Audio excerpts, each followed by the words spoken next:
Back when I was still a young camera kid, I landed what I thought was my dream job, working at a real camera shop. It felt like a major upgrade from my old job where I sold outdated TVs and dusty stereo systems in an ancient electronics store.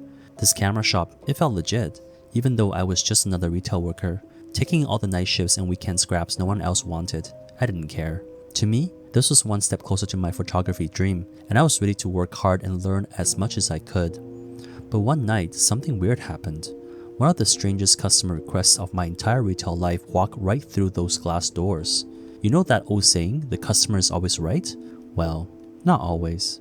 It was another solo night shift, quiet, slow, and predictable, until this older, kind-looking woman walked in. She was really friendly and had some simple questions, adjusting camera settings, asking for a memory card, pretty routine stuff. I helped her out like usual. I've always been good with older customers. They've often said I had a way of explaining tech so even they could get it, without the usual sales pressure or the techie mumbo-jumbo. But just as she was about to leave, she paused, gave me a small smile, and said, "You know, my camera is haunted." At first, I honestly thought I misheard her, but then she looked me dead in the eye, calm, serious, and said it again. "Yes, my camera is haunted." Now, I'm a very technical person. I'm that guy in the department who could fix issues others couldn't. If a camera needed troubleshooting, I was your guy.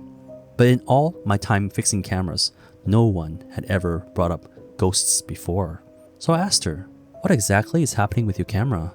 She said that sometimes when she takes pictures, especially at night, weird things would happen in the photos. Not always, not every time, but often enough to scare her.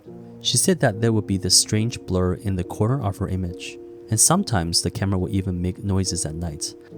I was definitely intrigued, parts of me trying to keep it all together, the other part imagining Paranormal Activity Camera Edition.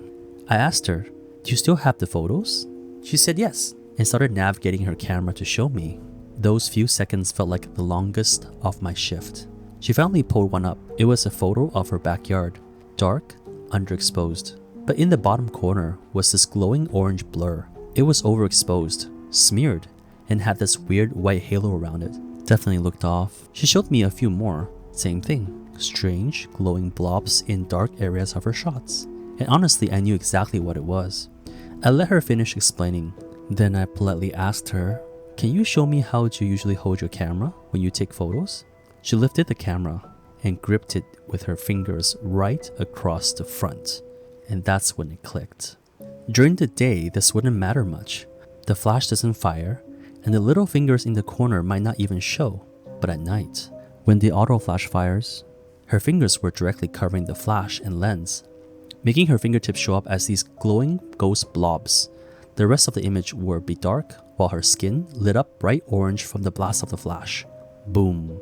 Ghost explained.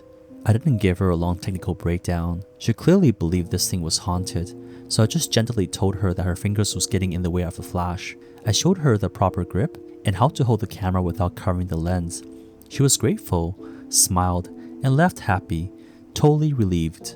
But as she walked away from the counter, I stood there thinking, how did I keep a straight face through all that?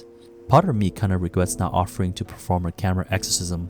You know, with the power invested in me by Canon and Nikon, I cast you out, ghost! Anyways, that's the story of the haunted camera.